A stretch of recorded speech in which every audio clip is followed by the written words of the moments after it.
2020 সালে অবসরপ্রাপ্ত পুলিশ সুবেদার সুলতান আহমেদের কন্যা রাবেয়া শম্পাকে বিয়ে করেন হাদি। তার সংসারে 2024 সালে 21 ফেব্রুয়ারি জন্ম নেয় এক পুত্র সন্তান। মাত্র 9 মাস বয়সেই বাবাকে হারিয়ে অনিশ্চিত ভবিষ্যতের পথে হাঁটতে হচ্ছে শিশুটির।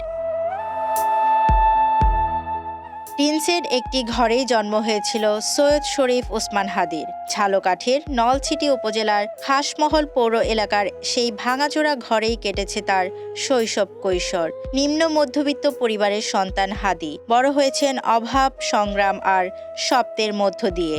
আজ সেই ঘরটিতে আর কোনো প্রাণচাঞ্চল্যও নেই। দেয়ালে ঝোলানো কয়েকটি ছবি আর ছড়িয়ে ছিটিয়ে থাকা বই খাতা যেন কেবল তার অস্তিত্বের সাক্ষী। ঘাতকের গুলিতে নিহত হয়ে চিরবিদায় নেওয়ার পর জন্মভূমিতে নেমে এসেছে শূন্যতা আর হাহাকার। 1993 সালে জন্ম নেওয়া শরীফ ওসমান হাদি ছিলেন বাবা মাওলানা আব্দুল হাদি ও মা তাসলিমা হাদির 6 সন্তানের মধ্যে সবার ছোট। স্থানীয়দের ভাষায় ছোটবেলা থেকেই তিনি ছিলেন অন্যায়ের বিরুদ্ধে প্রতিবাদের এক স্পষ্ট কণ্ঠস্বর।